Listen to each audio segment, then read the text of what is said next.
The professor laughed at the poor student. "If you pass the test, I'll give you a car," and he passed. Professor Richard Thompson was in a foul mood that Tuesday morning.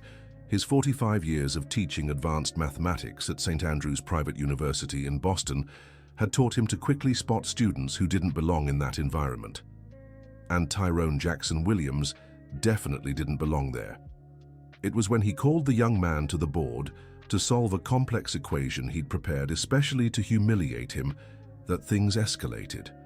Tyrone rose from the back row, his hands trembling slightly as he walked past desks occupied by the children of Massachusetts' elite. "Well, Mr. Jackson," Richard said with a cruel smile, "show your classmates how a scholarship student solves this little problem." The entire room watched in silence. Tyrone picked up the chalk with unsteady fingers and stood frozen before the board for long seconds. The partial differential equation Richard had written was graduate level, impossible for a sophomore. "Struggling, boy?" the professor taunted. "Maybe you should be selling sandwiches in the cafeteria instead of taking a spot that could have gone to someone more qualified." A few low chuckles rippled through the room. Tyrone's face burned with shame, but he didn't move. His eyes remained fixed on the board, searching for even a starting point to tackle the impossible equation. "Professor," Tyrone murmured, "I haven't learned this yet." "Of course you haven't." Richard slammed his hand on the desk, startling some students. "That's exactly what I'm trying to show you all. Some are born to be here, others should know their place in life." Emma Whitfield, daughter of one of Massachusetts' wealthiest businessmen, watched from the front row with discomfort. She'd noticed how Tyrone always arrived early and stayed late in the library, always with the same worn notebooks and tattered backpack. "You know what I'll do, Tyrone," Richard continued, his voice dripping with sarcasm. "I'll give you a once-in-a-lifetime offer.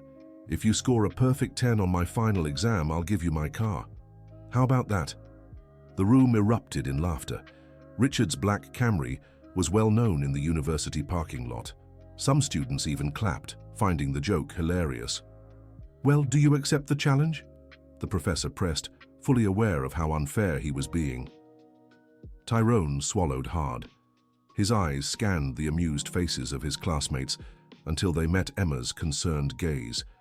Something inside him hardened at that moment. "I accept," he said, his voice steadier than he expected. The laughter grew louder. Richard smiled smugly, certain he'd just secured another lesson in humility for this boy who dared to dream too big. "Perfect," the professor said. "It's settled then. Final exam in 6 weeks, a perfect score or nothing." Tyrone returned to his seat on shaky legs. He didn't know where he'd found the courage to accept, but there was no turning back now. As the professor continued the lecture, he scribbled numbers in his notebook, trying to calculate how many hours of study lay ahead. After class, while the other students chatted excitedly about the weekend, Tyrone stayed behind, alone. Emma hesitated at the door, then turned and approached him. "You know he did that on purpose, right?" she said quietly. "He wants to humiliate you." Tyrone looked at her, surprised. It was the first time Emma had spoken to him directly. She was known as one of the smartest students in class, not to mention coming from a powerful family. "I know," Tyrone replied. "But I can't back down. I just can't." "Why did you accept?" asked Emma, genuinely curious. Tyrone closed his notebook and sighed. For a moment, he considered telling her about his mother, about how she cleaned offices overnight to pay the rent for the tiny room they lived in, about how he sold candy at the bus stop to make ends meet. But he decided it was too soon for such intimacy. "Because I need to prove I deserve to be here," he said simply. Emma nodded, seeming to understand more than Tyrone expected. She said goodbye and left, leaving him alone with his thoughts and the magnitude of the challenge he had just accepted. That night, at his home on the outskirts of Boston, Tyrone told his mother, Gloria, about what had happened. She was preparing their simple dinner of rice and eggs when he arrived, later than usual. "Mom, something happened today," he began hesitantly. Gloria was a 52-year-old woman with prematurely graying hair and hands calloused from years of hard work. When she was younger, she had dreamed of studying, but life had forced her to work since she was 12. Seeing her son in college was the fulfillment of a dream she had never been able to achieve. "What is it, son?" she asked, noticing the tension in his voice. Tyrone told her everything, from the humiliation in class to the professor's outrageous bet. Gloria listened in silence, her eyes filling with tears of anger. "That professor has no right to treat you like that," she said, her voice trembling with rage. "You're just as smart as any of those rich kids." "I know, Mom, and that's why I'm going to prove it to him." "But son, are you sure? 6 weeks isn't much time to learn so much." Tyrone took his mother's calloused hands in his. "Mom, do you remember when I was little and stayed up late studying by the streetlight because we couldn't afford to pay the electricity bill?" Gloria smiled through her tears. How could she forget? Those were even harder times when she worked 3 jobs and Tyrone attended a public school that barely had chalk for the blackboard. "I remember, sweetheart. Then you know I don't give up easily. And this time I won't just study by the streetlight. I'll use every minute, every second I have." That same night, Tyrone created a study schedule that even intimidated him. He would wake up at 4 in the morning, study until 7, go to the university, attend all his classes, eat a quick lunch, study in the library until 6 in the evening, go home, have dinner, and study until midnight. Weekends would be entirely dedicated to studying. The next morning, the first part of the plan already showed its difficulties. When Tyrone arrived at the library at 7, it was still closed. He sat on the entrance steps and opened his books, studying under the glow of the streetlight still shining. Dear listener, if you're enjoying the story, take a moment to like and especially subscribe to the channel. It really helps those of us just starting out. Now, continuing. Emma arrived at the university that morning and found Tyrone still on the library steps, completely absorbed in a calculus book. She parked her car and watched for a few minutes. There was something touching about the scene. A determined young man, studying under the dim morning light, surrounded by a stack of borrowed books. "Tyrone?" she called, walking closer. He looked up, seeming to take a few seconds to return to reality. "Emma? What time is it?" 7:30. "The library opens at 8. "I know," he said, turning back to his book. "That's why I came early." Emma sat beside him on the cold library steps.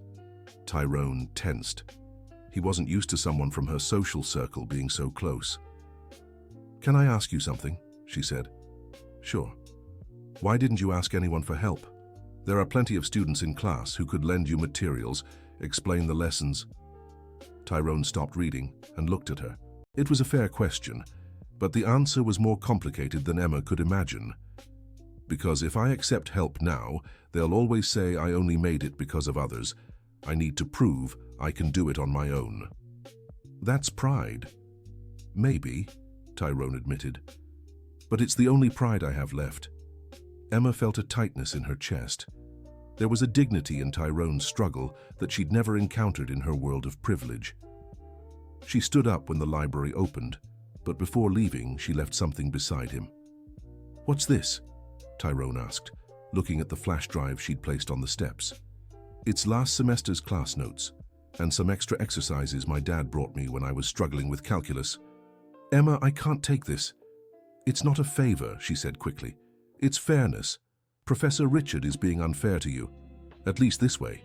You have a real chance." Tyrone stared at the flash drive for a long time after Emma left. Taking that material meant accepting help, but it was also a step toward victory. Finally, he slipped the drive into his pocket and walked into the library. Meanwhile, at Professor Richard's house, the atmosphere was tense. His wife, Barbara, a 62-year-old educator who had dedicated her life to public schooling, was furious at what she'd heard.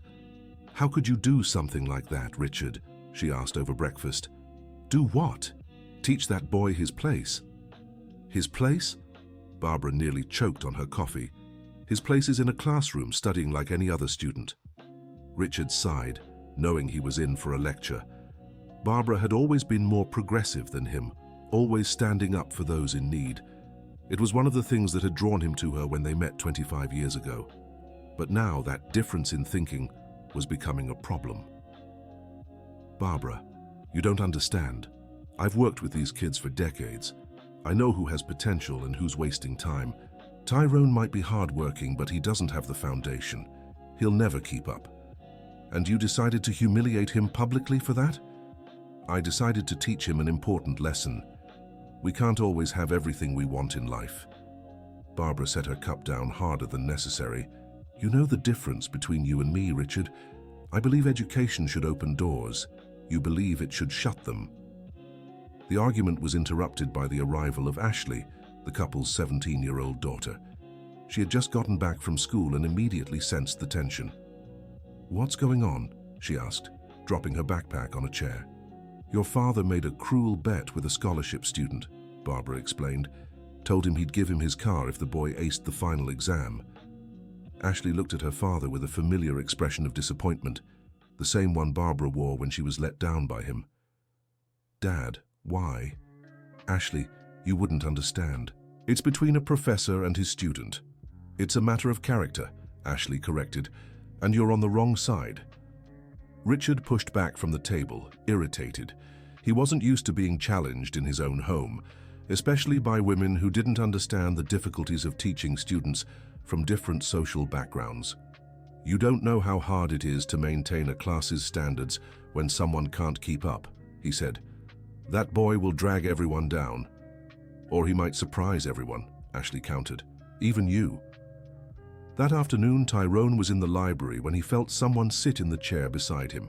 It was Tyler Anderson, one of the most popular students in the class and the son of a federal judge. Marcus tensed up, expecting some kind of taunt. "Relax, man," Tyler said with a smile. "I came to make you an offer." "What kind of offer?" "Look, everyone knows Professor Richard came down hard on you, and a lot of people in class think that was unfair." Marcus stayed silent, waiting for Tyler to get to the point. "We could help you out. I've got an amazing private math tutor. I pay $300 an hour for him. I could split the cost with you." "In exchange for what?" Tyler grinned as if he'd been waiting for that question. "You're good at English and history, right? I saw your grades on the board. I need help so I don't flunk those classes. My dad'll kill me if I have to repeat the year." It was a tempting offer. $300 an hour was more than Marcus made selling candy in a whole week, and a private tutor could make all the difference in his performance. "Tyler, I appreciate the offer, but I can't accept." "Why not, man? Pride?" "Because if I take it, I'll never know if I made it on my own or because of the help." Tyler shook his head, not understanding Marcus's logic. "Dude, that's just how it is here at the university. Everyone helps each other. My dad always says networking is more important than knowledge." "Your dad's probably right," Marcus said diplomatically. "But for me, it's different. I need to prove something to myself." Tyler left the library shaking his head, thinking Marcus was just a stubborn fool. But Marcus knew he'd made the right choice. If he passed the test, it would be entirely on his own merit. The next few weeks were the hardest of Marcus's life. He kept up his strict study routine, but exhaustion was starting to take its toll. His eyes were always red, he'd lost weight, and he struggled to focus in class. Gloria noticed her son's condition and grew more worried by the day. One night, she came home from work and found Marcus asleep on his books at the kitchen table. It was almost midnight and he was still in his university uniform. "Marcus, sweetheart," she called softly, touching his shoulder. He startled awake, momentarily disoriented. "Mom, what time is it?" "It's time for bed. It's time." "You're working yourself to death." "I can't stop, Mom. I still have 3 chapters to review." Gloria sat in the chair beside him. Her calloused hands brushed his thin face. "Son, it's not worth destroying yourself over a silly bet." "It's not just a bet, Mom. It's about dignity. It's about showing that people like us have value too." "You already proved that when you got into college," she said tenderly. "You don't have to prove anything to anyone." Marcus took her hand and kissed it. "Yes, I do. For me and for all the poor kids who'll come after me. If I give up now, I'm agreeing with everything that professor said about me." Gloria sighed, knowing she wouldn't convince him to stop. She got up and went to the kitchen, returning with a glass of warm milk and some cookies. "Then at least eat properly," she said. "You can't study on an empty stomach." As Marcus drank the milk, Gloria looked at the books scattered across the table.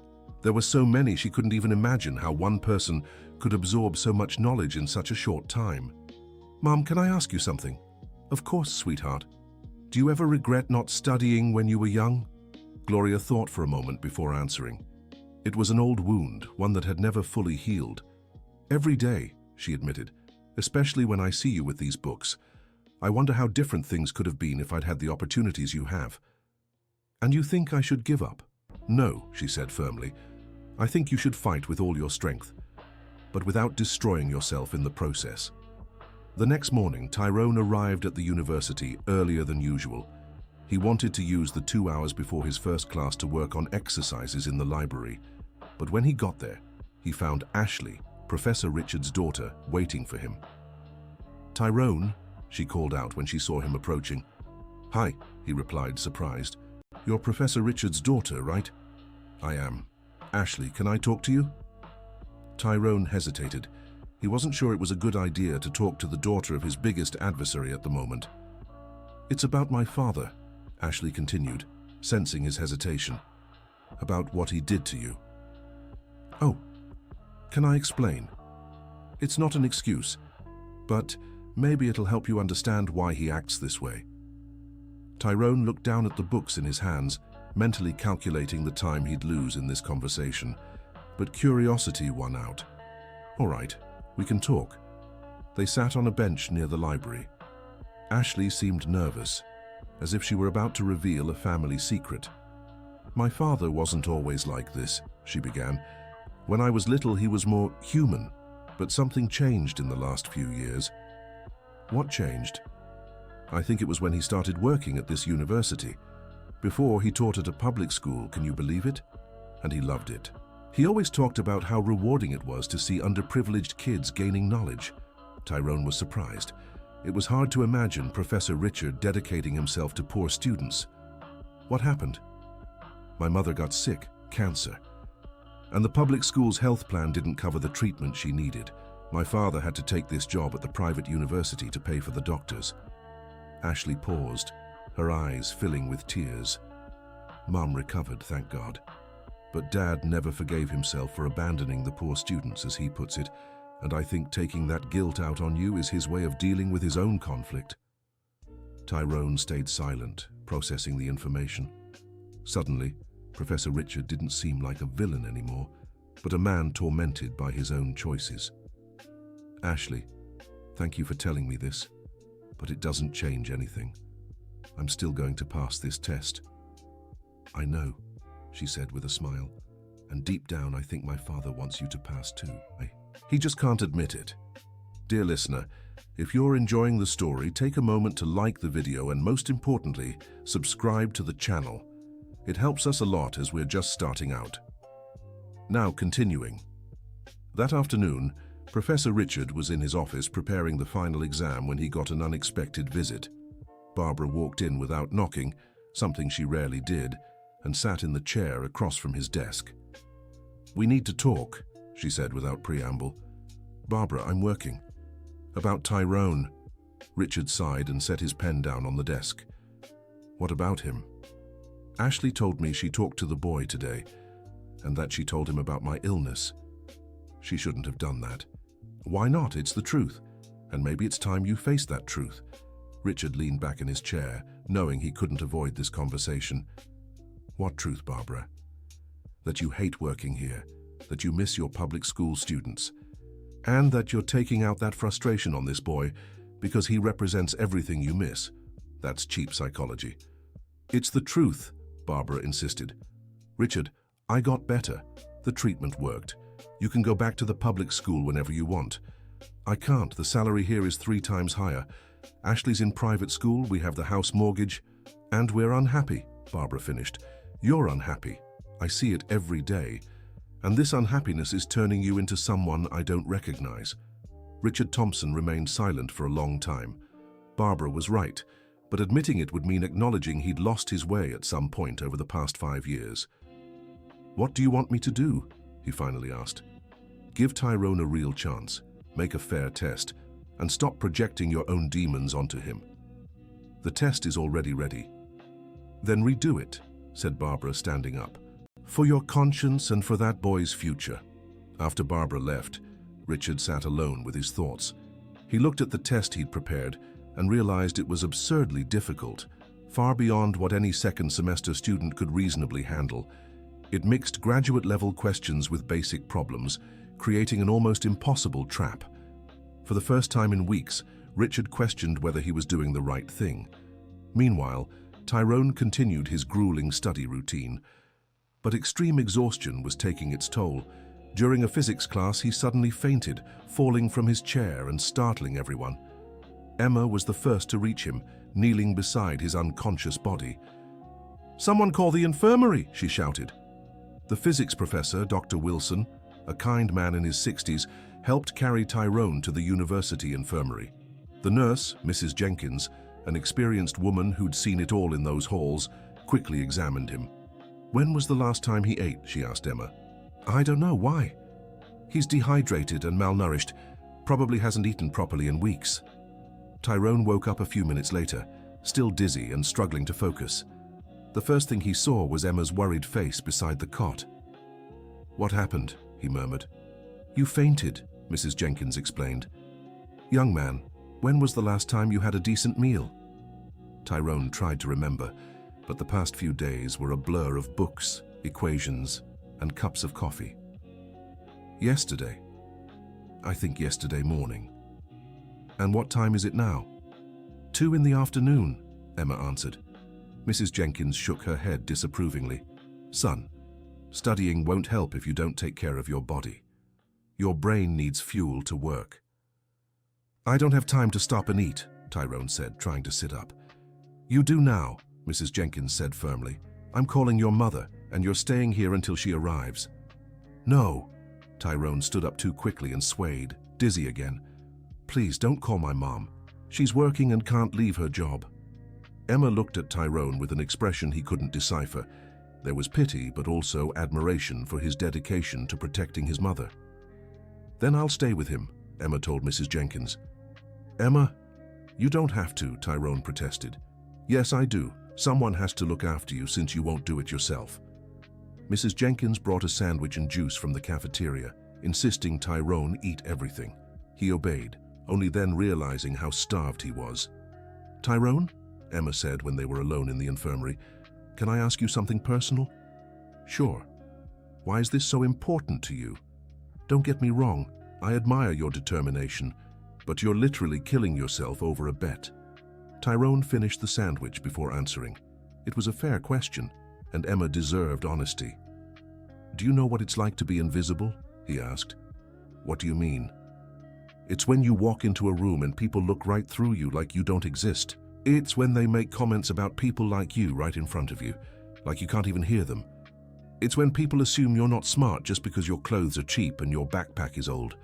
Emma stayed silent, knowing she'd never experienced anything like that. "I've lived with this my whole life, Emma. In school, at work, here at the university. I've always had to prove I deserved to be where I was. And this time is no different.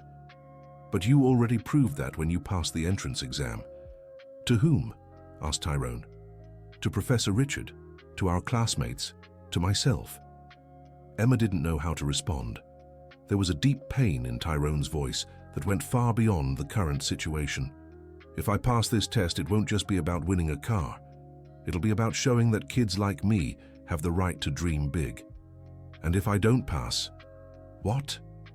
I'll confirm everything people have always said about me." That night, Emma couldn't sleep thinking about her conversation with Tyrone. She came from a privileged family, where education was always treated as a natural right, not an achievement. She'd never considered how different it might be if she'd been born under other circumstances. By morning, she'd made a decision that would change the course of everything. During the break between classes, Emma looked for Tyrone in the library. He was in his usual spot, surrounded by stacks of books and notebooks filled with notes. "Tyrone, I need to tell you something," she said, sitting beside him. "What is it?" "I talked to my father last night, told him about you, about the bet, about everything." Tyrone tensed up. He didn't like the idea of being gossip among wealthy people. "And what did he say?" "That he's known Professor Richard for years. They studied together in college. Oh. Tyrone, my father told me some things about Professor Richard's past that might help you understand why he's doing this. Emma shared how Richard came from humble beginnings, how he'd been the first in his family to attend college, how he'd been humiliated by professors and classmates during his studies. The story eerily mirrored Tyrone's current experience. "So he's doing to me what was done to him?" asked Tyrone. "That's how it seems. My father said Professor Richard was always brilliant but never had confidence. Maybe he's testing whether you have the strength he lacked back then." Tyrone fell silent, processing the information. Suddenly, the situation took on a whole new dimension. "This changes nothing," he said finally. "I still need to pass the test." "I know, but maybe it helps you see this isn't personal. It's about his own demons." 2 weeks before the final exam, something unexpected happened. Tyrone was studying in the library when he felt a presence behind him. He turned to find Professor Richard himself standing there watching him. "Professor," said Tyrone, standing quickly. "Sit down, Tyrone. I'm not here as your professor. I'm here as, well, as someone who's been in your shoes." Tyrone sat back down, but remained tense. Richard pulled up a chair and sat beside him, which surprised Tyrone even more. "May I see what you're studying?" asked Richard. Tyrone hesitated, but eventually showed his notebooks. Richard flipped through the pages silently, his expression gradually shifting from curiosity to surprise. "You made all these notes yourself?" he asked. "Yes, sir." "And these exercises? Where'd you get them?" "From the library books. Some I created to test if I really understood the theory." Richard kept turning pages, finding elegant solutions to complex problems, alternative methods he'd never considered, creative connections between different areas of mathematics. "Tyrone," he said finally, "you have talent." "Thank you, Professor. No, you don't understand. You have real talent, natural talent, the kind that can't be taught." Tyrone didn't know how to react. For weeks he had prepared himself to face an enemy. But the man sitting beside him seemed nothing like the cruel professor who had humiliated him in class. "Professor, can I ask you something?" "Of course." "Why did you make that bet with me?" Richard sighed, as if carrying the weight of the world on his shoulders. "Because when I was your age, a professor did something similar to me, and I didn't have the courage to accept the challenge." "And did you regret it?" "Every single day of my life."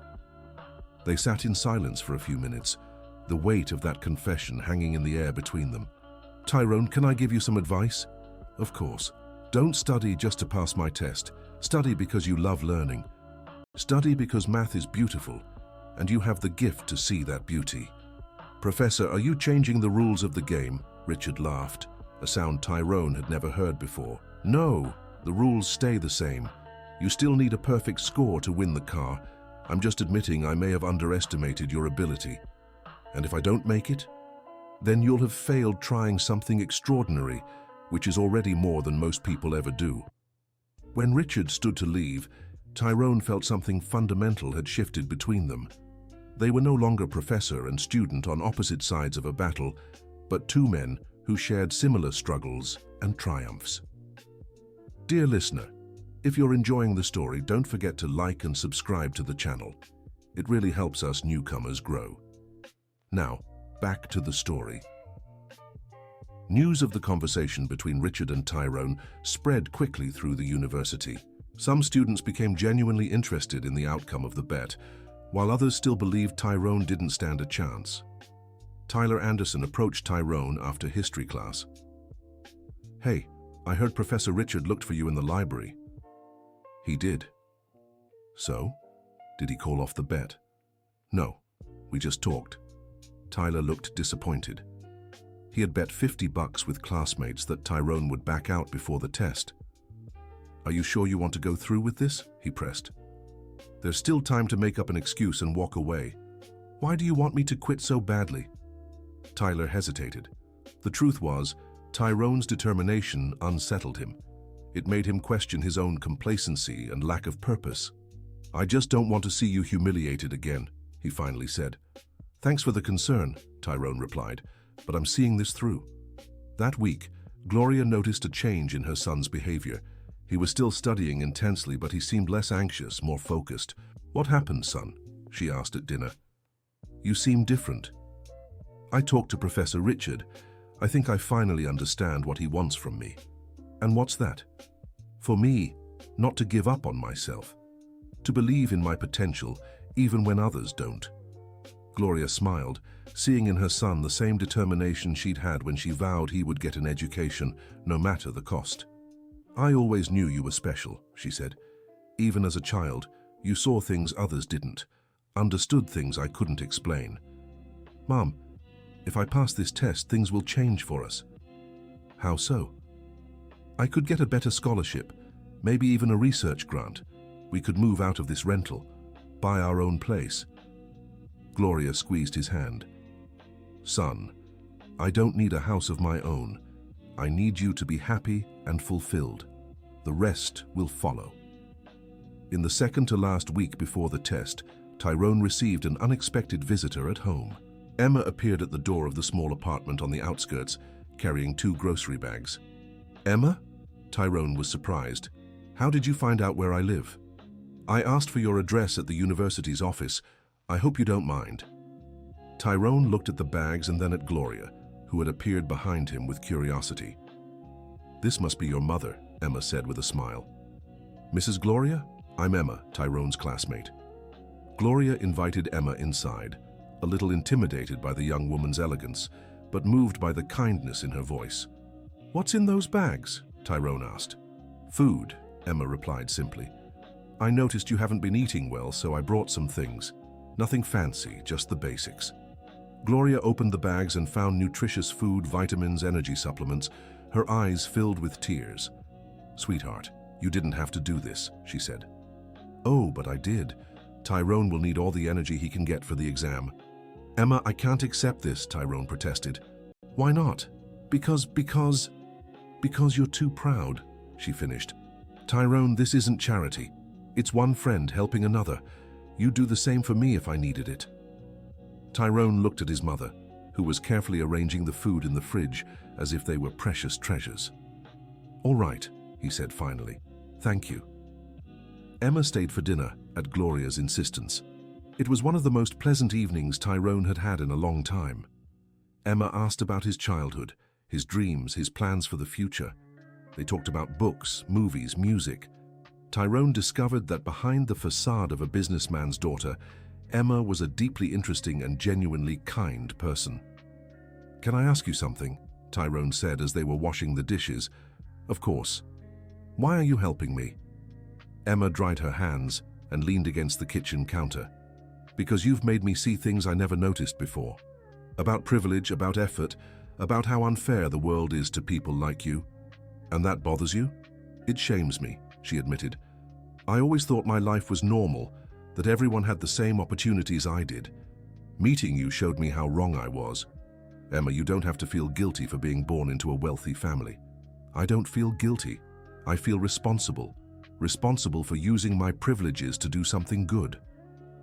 When Emma left that night, Tyrone felt he had gained something far more valuable than just a classmate. He had gained a true friend. The last days before the exam were the most tense of all. Tyrone kept to his study routine, but now with proper meals and a few extra hours of sleep at Gloria's insistence. Professor Richard was also tense. He had rewritten the exam 3 times, trying to strike a balance between challenge and fairness. The final version was still difficult, but within the scope of what a dedicated student could solve. "Are you ready?" Barbara asked the night before the exam. "The exam is ready," Richard replied. "Now it's up to him." "And you? Are you ready for him to pass?" Richard thought about the question. Over the past weeks, he had observed Tyrone from afar, noticing his dedication, his progress, his natural intelligence. He had remembered himself at 20, struggling to prove he deserved a chance. "I'm rooting for him to pass," he admitted. "Even knowing you'll have to give him the car." Richard smiled. "Especially for that. That boy deserves far more than a used car. He deserves a real shot at life." On the morning of the exam, Tyrone woke up at 5, not because of his study schedule, but because he couldn't sleep. Gloria prepared a hearty breakfast and sat with him at the kitchen table. "How are you feeling?" she asked. "Nervous, but ready. Remember when you were little and afraid of school tests?" Tyrone smiled. How could he forget? Gloria always told him to do his best and leave the outcome in God's hands. "I remember, you always said I should trust in my effort. And I say the same thing today. You've worked harder than anyone I know. Whatever the result, you've earned it." Tyrone hugged his mother before leaving, a long embrace filled with emotion and meaning. Both knew that day would change their lives forever, one way or another. At the university, Tyrone found several classmates gathered outside the exam room. Some looked at him with curiosity, others with pity. Tyler approached him. "Hey, good luck," he said, sounding genuinely sincere for the first time. "Thanks." Emma appeared shortly after, carrying a small package. "It's a snack for after the test," she explained, "to celebrate or console yourself depending on the result." "Thanks for everything, Emma. No matter what happens today, you've been an amazing friend through all of this. You'll pass," she said with conviction. "I know you will." Professor Richard arrived at exactly 9, carrying a folder with the exams. He greeted the students with a nod and opened the room. Tyrone was the first to enter, choosing a desk in the middle. "You have 4 hours," Richard announced. "The test has 10 questions. Each is worth 1 point. Tyrone, you need all 10 to fulfill our agreement." Tyrone nodded, his hands already slightly shaky with nerves. "You may begin," Richard said, distributing the tests. Tyrone looked at the first question and felt immediate relief. It was about derivatives, a topic he had completely mastered. He began solving it confidently, his neat and organized handwriting filling the answer sheet. The second question was about integrals. Harder than the first, but still within the scope of his studies. Tyrone worked methodically, checking each step before moving on. The third question made him pause. It was an application problem requiring creativity beyond technical knowledge. Tyrone took a deep breath and began, remembering Richard's advice about seeing the beauty in math. As he progressed, Tyrone realized Richard had crafted a challenging but fair test. Each question tested a different skill: technique, application, creativity, interpretation. It was exactly the kind of exam Tyrone had prepared for. By the 4th hour, many classmates had finished and left, but Tyrone was still working on the last question, a complex problem involving multiple areas of math. He had confidently solved 9 out of 10, but that final one seemed like the ultimate test. He glanced at the wall clock. 15 minutes left. Closing his eyes, he took a deep breath and focused. Suddenly, the solution became clear in his mind. His fingers flew across the paper, writing the answer with an elegance that even surprised him. When he finished, 5 minutes remained. Tyrone quickly reviewed his answers, checked his calculations one last time, and handed the test to Richard. "Finished?" Richard asked. "I am," Tyrone replied, his voice calmer than he expected. "How do you feel?" Tyrone thought for a moment. "I feel like I did my best. The rest isn't up to me anymore." Richard nodded, impressed by the maturity of the response. "Tyrone, regardless of the result, I want you to know I'm proud of the dedication you've shown." "Thank you, Professor. When will I know the result?" "Tomorrow morning. I'll grade the test tonight." Tyrone left the classroom and found Emma waiting for him in the hallway. "So, how was it?" "Tough but fair," he replied. "I think I managed to solve everything, but I'll only be sure when the results come out." "Want to grab something to eat?" Emma suggested. "You must be starving." They went to the university cafeteria, where several classmates approached to ask about the test. Tyrone answered everyone politely, but was clearly exhausted. The tension built up over the past weeks was finally catching up to him. "Want me to drive you home?" Emma offered.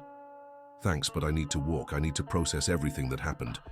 Tyrone arrived home in the late afternoon, finding Gloria waiting anxiously in the living room. "Well, my boy?" "I think it went well, Mom, but we'll only know tomorrow." "How are you feeling?" Tyrone sat on the couch beside his mother and rested his head on her shoulder, just like he did as a child. Tired, relieved, and ready for whatever the result is. "Whatever the outcome, I'm proud of you," Gloria said, stroking his hair. That night, while Tyrone slept deeply for the first time in weeks, Professor Richard was at his home office, grading the test. Barbara walked in with a cup of coffee and sat beside him. "How's it going?" she asked. "Amazing," Richard murmured without looking up from the test. "This boy is a genius." "Did he get everything right?" "Not only that, he found solutions I hadn't even considered. Look at this problem here." Richard showed Barbara the answer to the hardest question on the test.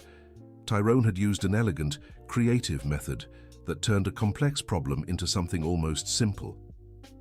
"Does this mean he won the car?" Barbara asked.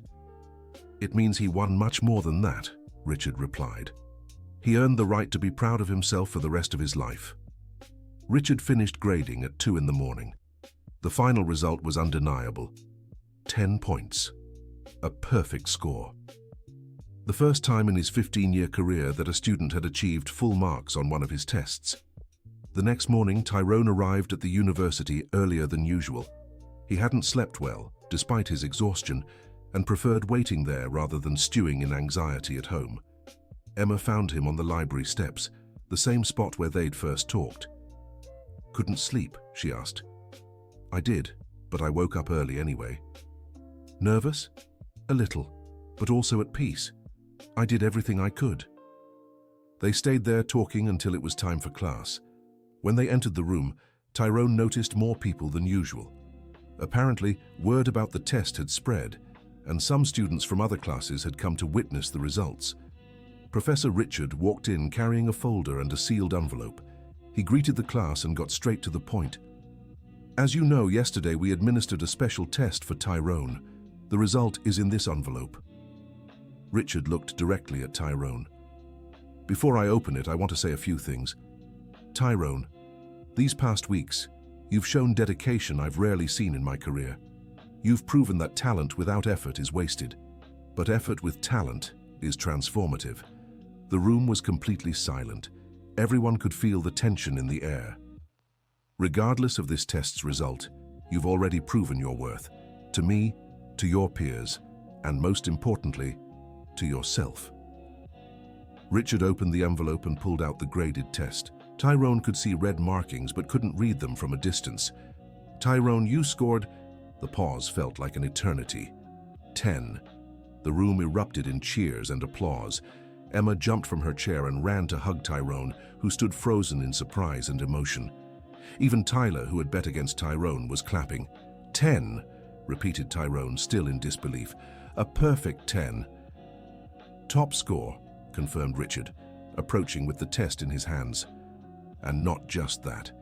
You presented brilliant creative solutions, some I'd never even considered."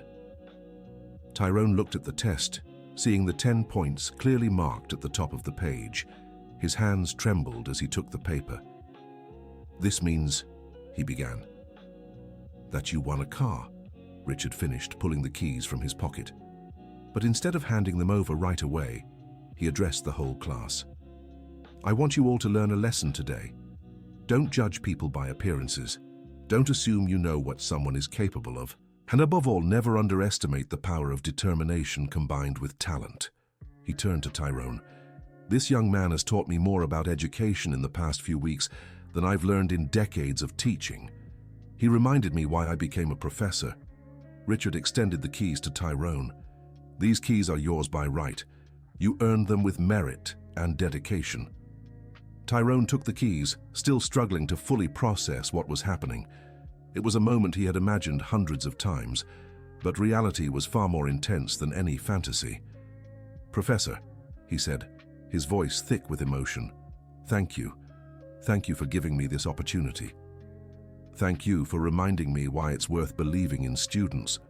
Class was dismissed, and everyone headed to the parking lot to see the car. It was a navy blue 2015 Toyota Camry in excellent condition. To Tyrone, who had never even driven before, it looked like a priceless treasure. "Do you know how to drive?" Emma asked. "No," Tyrone admitted, laughing. "That'll be the first thing I learn." "I can teach you," she offered. "My dad owns a family friend's driving school."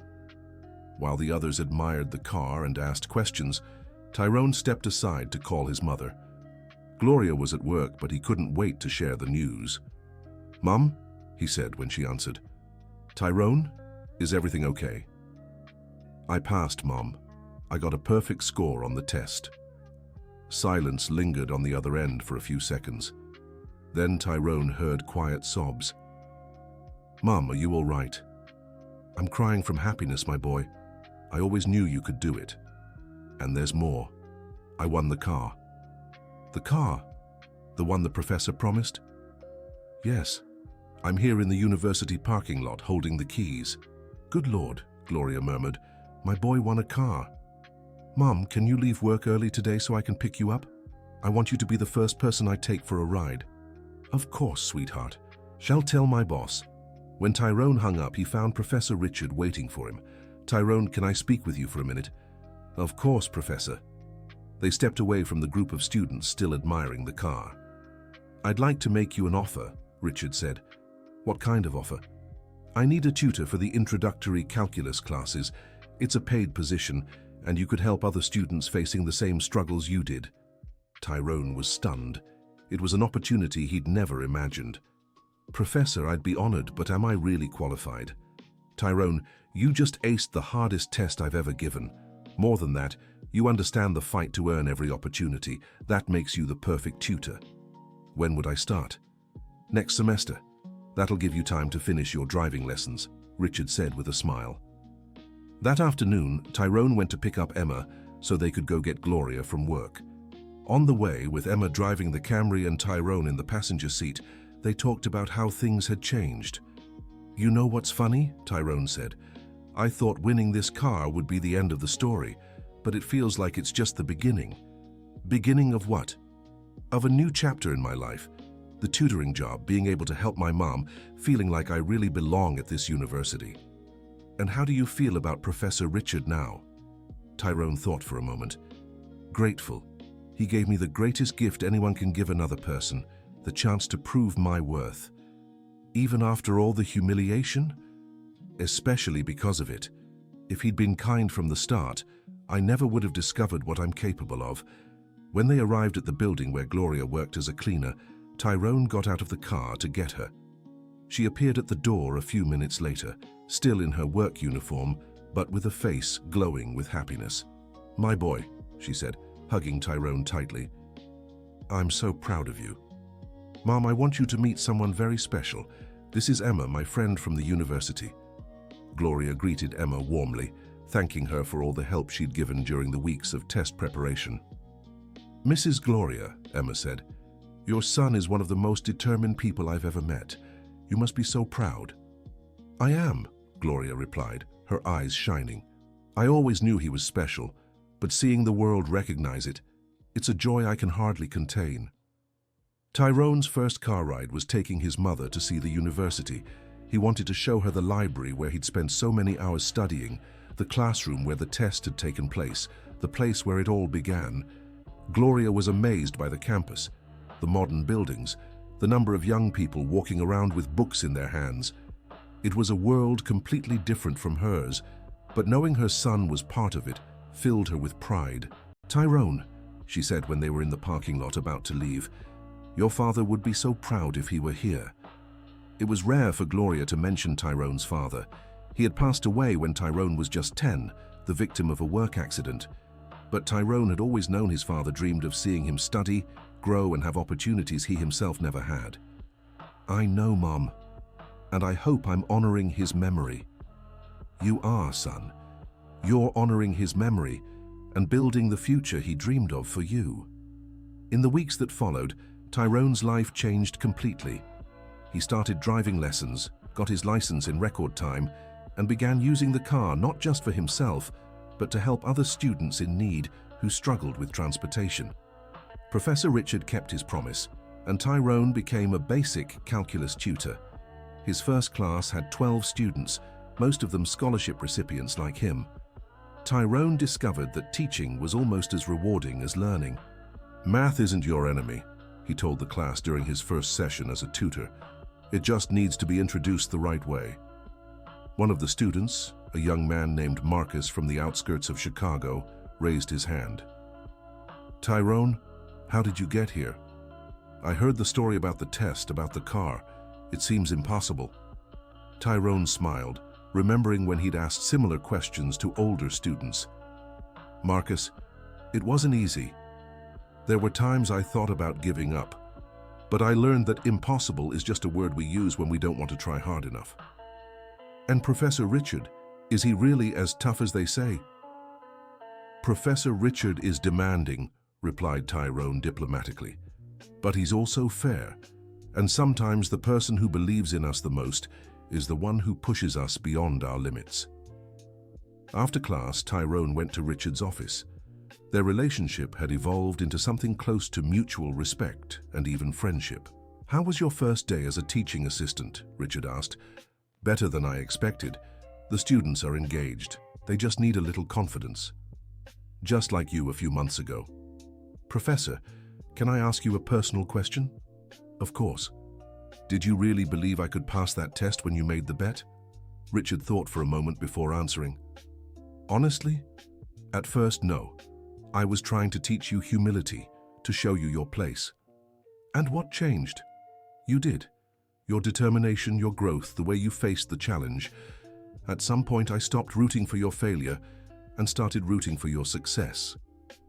And now, how do you feel about everything that happened?"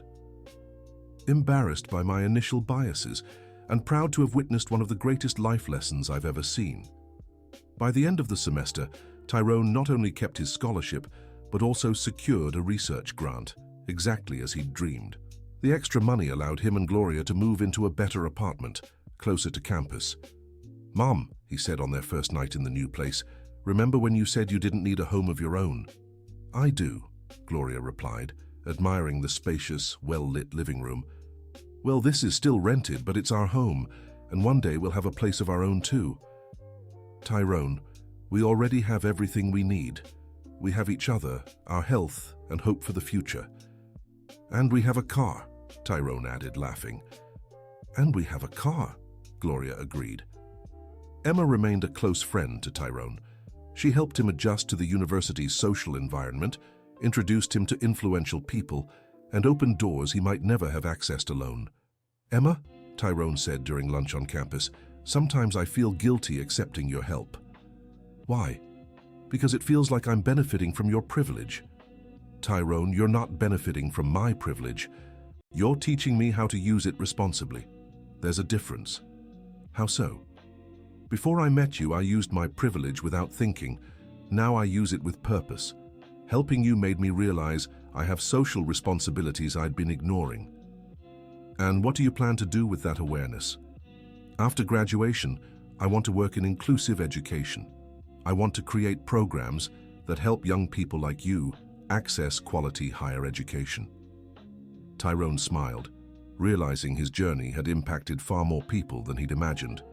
2 years later, Tyrone was in his final semester as a math major.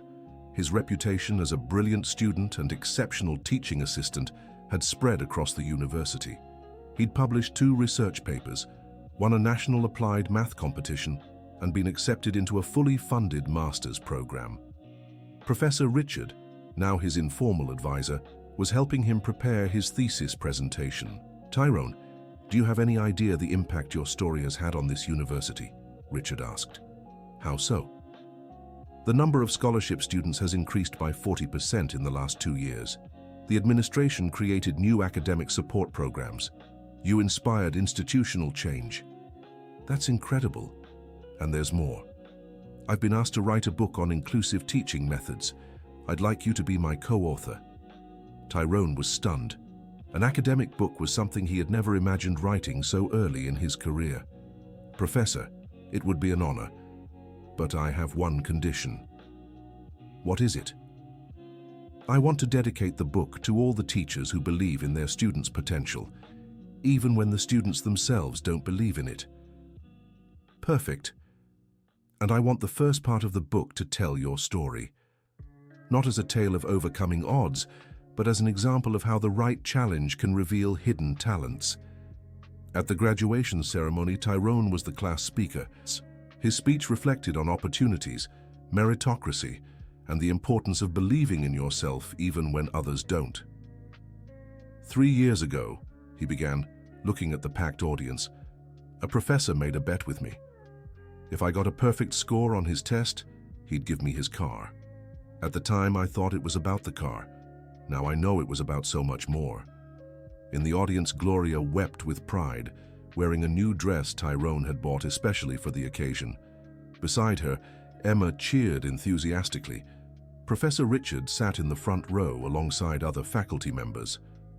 That bet taught me that our greatest adversaries can become our greatest teachers, that humiliation can turn into motivation, and that the real prize isn't what we gain, but what we discover about ourselves in the process.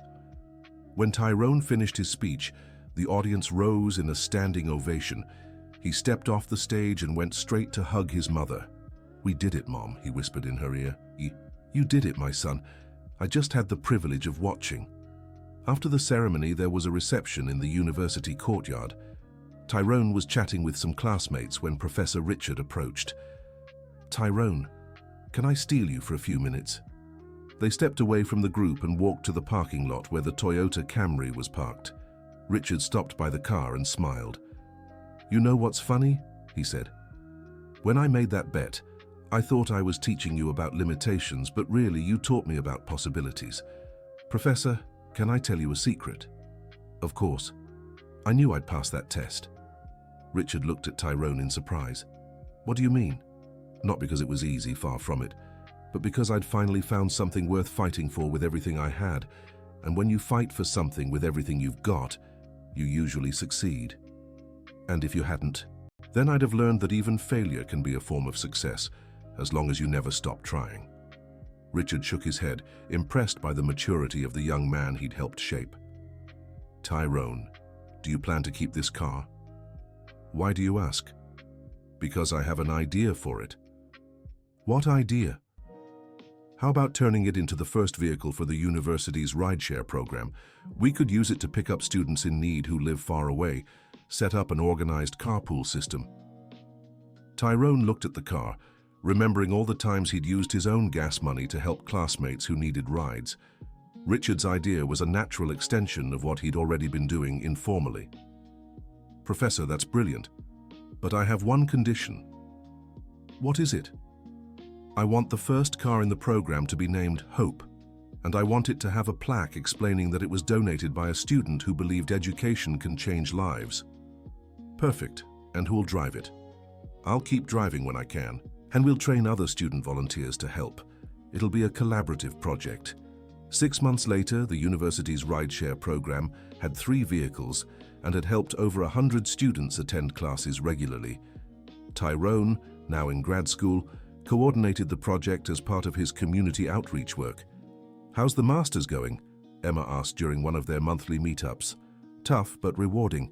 I'm researching math teaching methods for students with educational gaps." "So you're going to spend your whole life working in education?" "Probably. I've realized my passion isn't just math. It's teaching math. It's seeing the moment when a student grasps a concept that once seemed impossible. Just like Professor Richard. In some ways, yes, but I hope I never forget what it's like to be on the student's side, fighting to prove my worth." "You'll never forget," Emma said with certainty. "That's what makes you a special teacher." At the end of that year, Tyrone received an unexpected offer. One of the country's top public universities wanted to hire him as an assistant professor even before he finished his master's. It was a rare opportunity that could completely change his career path. "What do you think?" he asked Gloria the night he got the offer. "I think you should follow your heart," she replied. "That's always how you've made the best decisions in your life. And my heart says it's not the right time yet. I want to finish my master's here, keep working on the transportation project, finish the book with Professor Richard." "Then that's your answer." "Aren't you disappointed? It's a federal university with stability, better pay." Gloria cupped her son's face in her calloused hands. "My boy, the day you accepted that ridiculous bet, you proved your greatest wealth isn't money or stability. It's the courage to do what's right, even when it's hard." "And what's right in this case? Finishing what you started, honoring the commitments you've made, and most of all, staying true to the person you've become." Tyrone hugged his mother, knowing she was right. He had begun his journey at that private university, and he needed to finish it properly before taking on new challenges. The following week, he politely declined the Federal University's offer, explaining he had commitments to fulfill. The decision surprised many, but Richard wasn't shocked. "You made the right choice," he said. "You showed character, and character is rarer and more valuable than talent." "Professor, can I ask you something?" "Always." "If you could go back in time, would you make that bet again?" Richard thought for a long moment. "Yes, but for different reasons. Back then I did it thinking I was teaching you humility. Today I do it knowing I was offering you a chance to grow. And does that make a difference?" "All the difference in the world. The intention behind our actions defines the kind of teacher we are, and the kind of person we are." 2 years later, Tyrone defended his master's thesis with honors. His work, which developed innovative methods for teaching math in underserved communities, was recognized as a significant contribution to math education. At the defense, Gloria sat in the front row beside Emma and Professor Richard. Watching her son present academic research in a room full of doctors was a moment she had never dared to dream of. "A question for the candidate," said one of the committee members. "What motivated you to choose this research topic?" Tyrone looked at the audience before answering. "A bet a professor made with me years ago. It showed me education isn't about proving someone isn't capable. It's about discovering how far someone can go when given the right challenge."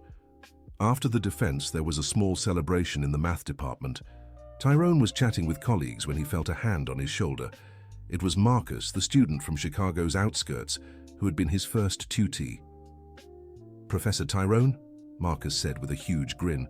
"Marcus, what a surprise. What are you doing here?" "I came to watch your defense, and I took the chance to share some news. I got accepted into the engineering master's program at the State University." Tyrone was moved. Marcus had been one of the hardest working students he had ever mentored, but also one who faced the toughest financial struggles. "Marcus, I'm so proud. How did you manage to keep studying?" "Remember the rideshare project? It kept me from missing classes. And remember those free tutoring sessions you gave on Saturdays? They gave me the foundation I needed. You made it on your own merit." "I made it because someone believed in me when I didn't even believe in myself. Just like what happened with you and Professor Richard." Tyrone hugged Marcus, realizing in that moment how cycles of mutual support endure. He had been helped, now he was helping others, and those others would go on to help more people in the future. "Marcus, can I ask you for something?" "Of course. When you graduate and are in a position to help other young people, remember this moment, and do for them what was done for you." "That's a promise, Professor." That night, Tyrone drove slowly through the city, reflecting on everything that had happened since that distant morning when Professor Richard had made what seemed like a cruel bet. The Toyota Camry, now part of the rideshare program, had become a symbol of hope for dozens of students. He stopped in front of the house he shared with Gloria, now their own home, bought with research grants and his earnings as a teaching assistant. It was a modest house, but it was theirs. "How did the defense go?" Gloria asked as he walked in. Gloria: "Perfect. Passed with honors. I'm officially a master in applied mathematics now." "What's next?" "Now I start my PhD and I keep teaching, and I keep believing education can change the world, one person at a time." Gloria hugged her son, remembering all the nights she'd stayed awake wondering if they'd ever make it this far. "Mom, remember when I was little and you said education was the only inheritance you could give me?" "I remember. You were wrong." Gloria looked at him surprised. "What do you mean?" "Education was only part of it. You also gave me determination, humility, compassion. You taught me that a person's worth isn't measured by what they have, but by what they do with it." "My boy." "And most of all, you taught me that dreaming isn't just for the privileged. It's the right of anyone brave enough to fight for their dreams." 5 years later, Dr. Tyrone Jackson Williams was defending his doctoral thesis. The auditorium was packed, representatives from several universities, students he'd mentored over the years, and prominent figures in mathematical education across the country.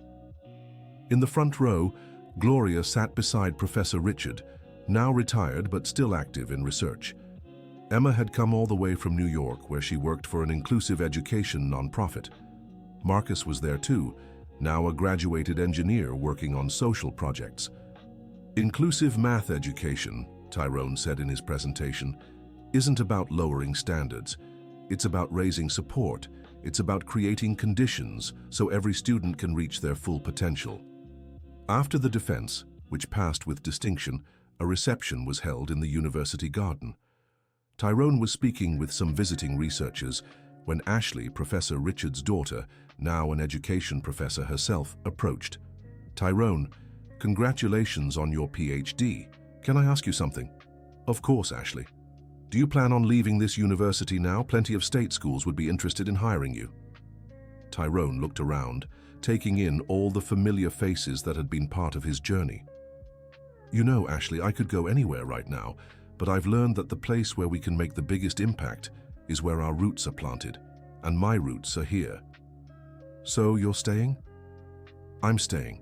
I'll keep teaching, researching, mentoring students, and I'll keep reminding myself where I came from and why I'm here." That evening, Tyrone was arranging his diplomas on the bookshelf at home when Gloria walked into the office. "Mind if I interrupt, Doctor?" she said with a playful smile. "Mom, please, just call me Tyrone." "All right. Tyrone, can I ask you something?" "Always." "Do you regret anything? Any choice you've made over these years?" Tyrone thought carefully before answering. "I don't regret a thing. Every choice, every struggle, every victory brought me here. If I changed anything, I might not have become the person I am today. Not even the initial humiliation from Professor Richard? Especially not that. That humiliation gave me the motivation I needed to find my inner strength. And the car, do you miss it?" Tyrone laughed. The Toyota Camry had been replaced by a bus in the shared transportation program, but the Hope license plate had been kept. "I don't miss the car. I'm proud of what it became. Today, it doesn't just transport one student. It carries hope for dozens of young people every day." The next morning, Tyrone arrived at the university as he had for years. But now, a new plaque hung on his office door: Professor Dr. Tyrone Jackson Williams, coordinator of the Inclusive Mathematics Education Program. His first meeting of the day was with a group of scholarship students struggling academically. When he entered the room, he found 12 nervous young people, most from public schools, all with stories much like his own. "Good morning," he said, sitting among them instead of standing at the front. "I know you're here because someone told you can't keep up with the university's pace. Is that true?" The students exchanged glances, unsure how to respond. "Let me tell you a story," Tyrone continued. 8 years ago, I was exactly where you are. A scholarship student who didn't know if I belonged here, and a professor made a bet with me." As Tyrone told his story, he saw in their eyes the same mix of despair and hope he had felt years ago. When he finished, one student raised her hand. "Professor, do you really believe all of us can make it?" "I don't believe it," Tyrone replied. "I know it, because if I did it, so can you. The only difference is you won't have to do it alone. You'll have all the support I never had." "What kind of support?" "Free tutoring, subsidized study materials, transportation when needed, personalized academic guidance, and most importantly, someone who believes in your potential even when you don't." One student, a young man who reminded Tyrone of himself at 20, raised his hand. "Professor, what if we still don't make it?" Tyrone looked straight at him. "Then you'll have failed trying something extraordinary, which is more than most people ever do. But trust me, you'll make it." After the meeting, Tyrone returned to his office and found Professor Richard waiting for him. "How was the first meeting with the new group?" Richard asked. "Just like our first talk 8 years ago. Talented kids who don't know they're talented." "And what was your strategy?" "The same one you used on me. Give them a challenge that forces them to discover their own strength. But without the initial humiliation, I hope." Tyrone smiled. "No humiliation, but with the same certainty that they can overcome anything if they have the right motivation." Richard stood up to leave, but paused at the door. "Tyrone, can I tell you something?" "Of course." "Watching you work with these students, I finally understood my biggest mistake in that first class. What was it? I thought my role was to point out limitations. I should have shown possibilities from the start. Professor, it wasn't a mistake. It was a lesson. For both of us. How so? If you'd been kind from the beginning, I'd never have developed the determination I needed. And you'd never have learned about the transformative power of inclusive education. Richard smiled, realizing Tyrone was right. So our journey was perfect, just the way it was? It was exactly what it needed to be. 6 months later, Tyrone was presenting the preliminary results of the new inclusive education program at a national conference. The numbers were impressive. 95% of participating students had significantly improved their grades, 80% had secured research grants, and none had dropped out. The key to success, Tyrone explained to the audience of educators, wasn't lowering expectations, it was increasing support. Every student received individualized attention, but was also challenged to do their best. In the audience, Gloria watched with pride as her son presented research that was revolutionizing math education across the country. At 70, she'd finally fulfilled her dream of seeing her child earn a doctorate. But more than that, she'd watched him become an agent of social change. After the presentation, a teacher from the audience approached Tyrone. Professor Tyrone, your methodology is inspiring, but I have a question. How can we replicate this on a large scale? Not all universities have the resources for individualized attention. That's an excellent question, Tyrone replied. The answer lies in training multipliers. Every student we help today will be a teacher tomorrow, and every teacher trained in this method can impact hundreds more students. So it's a long-term investment? It's an investment in future generations.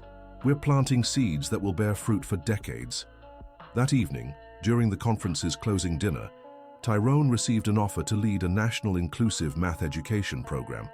It would mean expanding his work nationwide, but also leaving the university where he'd built his career. What do you think? He asked Gloria when they returned to the hotel. Only you can make this decision, son. But can I give you advice? Always. Remember what truly matters to you, not what looks impressive to others, but what makes your heart race. Tyrone reflected on his mother's words. What truly made his heart race? Seeing a student grasp a math concept for the first time. Getting an email from a former student accepted into a master's program, knowing he'd planted a seed of hope in someone who thought they had no future. Mom, I think I'll accept the offer. Are you sure? I am, because now I can do for hundreds of young people what Professor Richard did for me. Give them a chance to discover their potential. 2 years later, the National Inclusive Math Education Program was running in 50 universities across the country.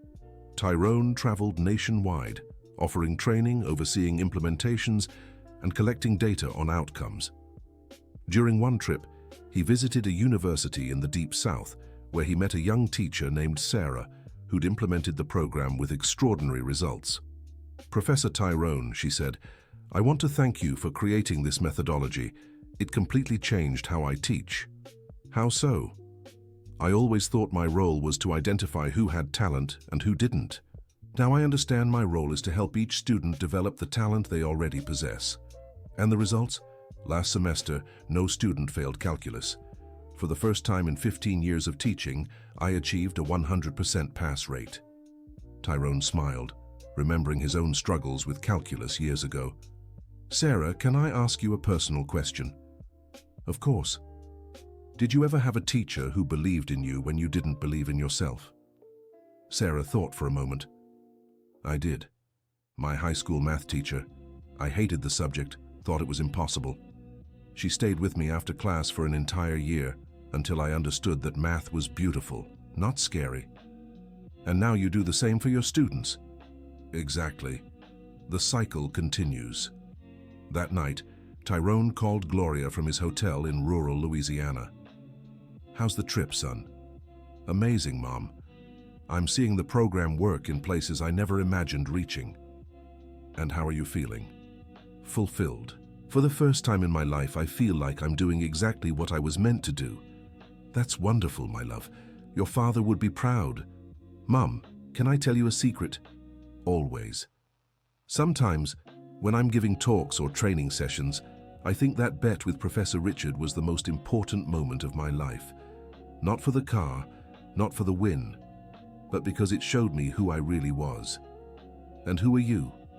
I'm someone who doesn't give up, someone who believes in human potential, someone who understands education is the only real path to social change.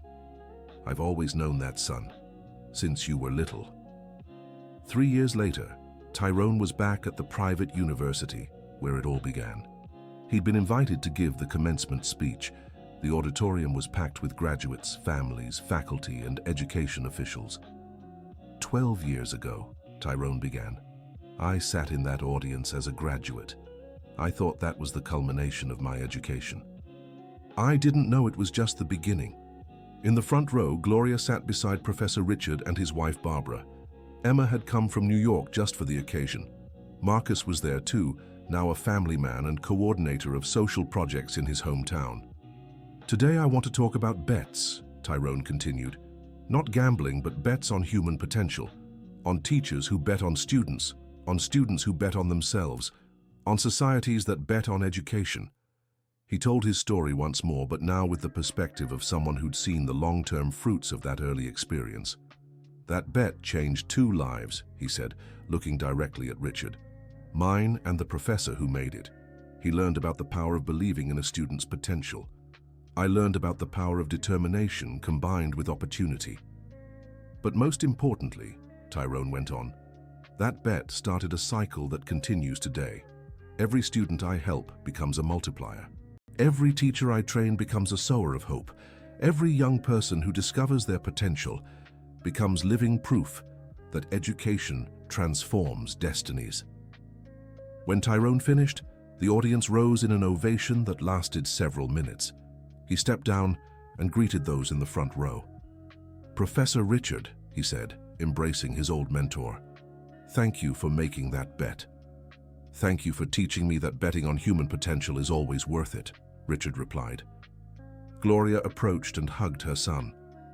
I'm proud of you, my doctor, she whispered. Mom, do you know what my greatest achievement is? What? Having learned that success isn't measured by what we achieve for ourselves, but by what we awaken in others. That night, Tyrone drove alone through the streets of Boston, reflecting on the journey that had begun with what seemed like a cruel bet and had turned into a life mission. He stopped in front of the university, now lit by the evening lights, and gazed at the buildings where he had spent the best and most challenging years of his life. His phone rang. It was a message from a former student now pursuing a PhD in engineering abroad. Professor, I just wanted to thank you again for believing in me when I didn't even believe in myself. I've just been accepted into a postdoctoral program at Harvard.